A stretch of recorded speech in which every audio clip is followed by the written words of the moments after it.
Okay, so I'm sorry I haven't been on much. The gastroparesis came back with a vengeance since new COVID, and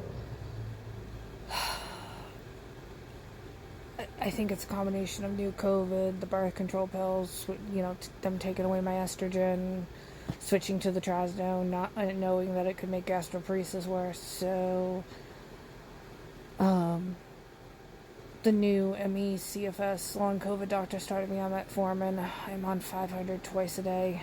Yes, that could be contributing a little bit to nausea, but I don't think it is, because when it was aggravating my stomach, I was also having diarrhea. So I don't think that's it. I decreased my Linzess down to 72 because of the diarrhea, so that could be affecting the gastroparesis a little bit. I see my neuro GI tomorrow, but I give up. I'm going back on Mirtazipine. I have decided I don't care about the weight gain. I say this now. Mr. Ed might decide later that I'm wrong, but I've spent 3 to 4 weeks just getting progressively more nauseous, and just feeling miserable, and pain, and just everything. So I emailed the MECFS long COVID doctor, and I sent a fax to. They don't have messaging where I see for psych, but that I give up. I'm going back to Mirtazipine. I'm going to start at the 7.5 and see how I do. I can always cut back down or go up, but it was helping my gastroparesis. I definitely still think like the IVIG is helping. It's going to take time because I had new COVID, and it can take 3 to 6 months to start healing the small fiber neuropathy that COVID caused again. So that just might take time. But yeah, I'm just feeling so shitty. So that's the plan. I'm going back on the Mirtazipine. I felt so much better on the Mirtazipine than I do right now. I'm going to reach out to my OBGYN too, see if she'll test the hormones on the pregnenolone and the DHEA, and if my estrogen is still low, if she'll do either the patch or creams or something, because I really think the decrease in the estrogen is a huge component here, with the sleep and the gastroparesis and all of it. And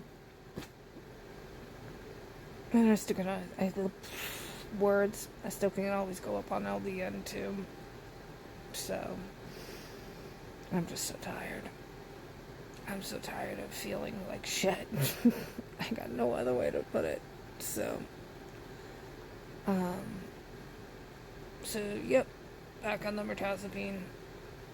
I'll let you know how it goes. Definitely highly recommend for gastroparesis. It can cause some anxiety, especially if you have PTSD. Especially, it's weird.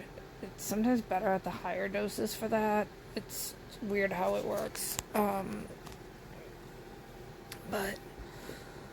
3.75 wasn't working, so I'm gonna go to the 7.5, because that's why I switched to the Trazodone, because I wasn't sleeping. So here I go again.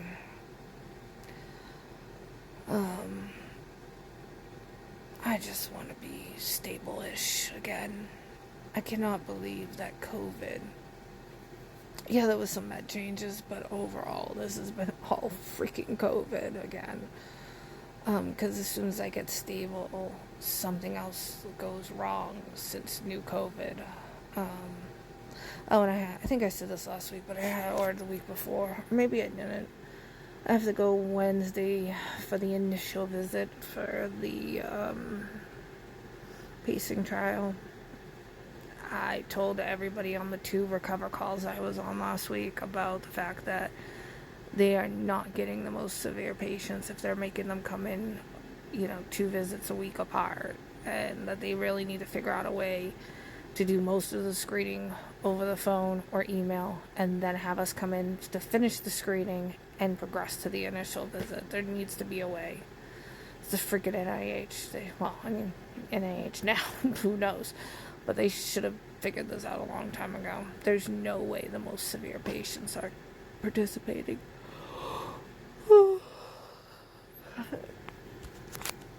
Other than I'm miserable, my mood's been a tiny bit better. I'm still fighting for Aetna about Mr. Ed, registered dietitian. So they said it was approved, but this last one they freaking put it through and charged me a copay when it's supposed to be covered 100%.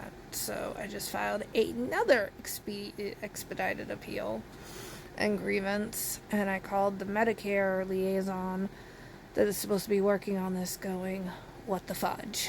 So when I probably need my dietitian the most, because I've had to go pure shakes again, and my liquid emptying is what's driving me crazy too.